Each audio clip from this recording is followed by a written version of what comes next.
Now that we understand that this point represents the southwest tip of the Castillo viewed from the end of Water Street, we can deduce that we're looking for a date palm that's aligned with the southwest corner of the Castillo when viewed from the end of Water Street.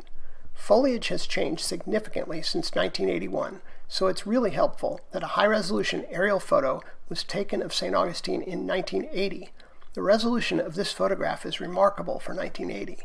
NASA began flying non-military missions using U-2 spy planes 9 years earlier, so this photo could be from that program. If we flip this aerial image on its side and then zoom into the area around the Castillo, then follow a line from the end of Water Street past the southwest corner of the Castillo, we encounter a large aligned tree at the back edge of the small triangular parking lot across the street from the Castillo. This tree is the end point of the alignment puzzle. However, as we'll see, it isn't the dig tree.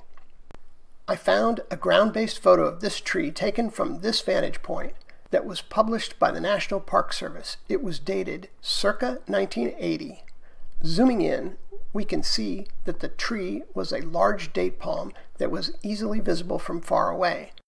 We'll return to this detailed period-correct photo several times as we progress through the puzzle.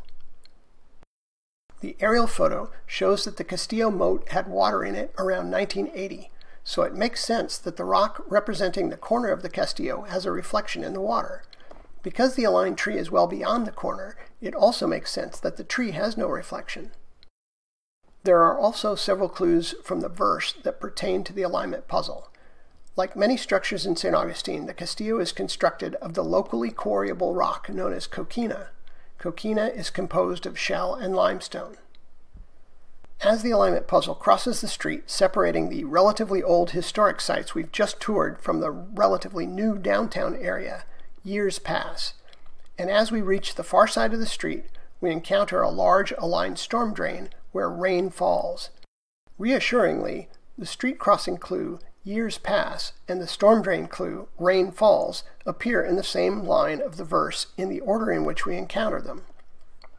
Byron and JJP also left one more important clue about the alignment puzzle hiding in plain sight. This clue involves an extension of the alignment puzzle to include Water Street, which is obviously also aligned, and the Great Cross, which is very nearly aligned. If we look closely at the date palm in the puzzle image, we can see that its trunk doesn't resemble the trunk of a real date palm.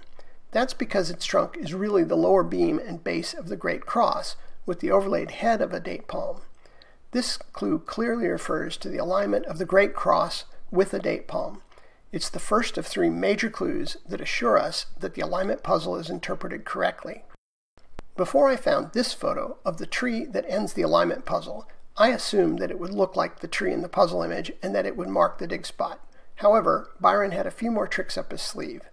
Although this tree is quite large, it isn't that tall, and it's a different type of date palm than the one in the puzzle image. The dig clue isn't at the base of a large short tree, so it can't be the dig tree.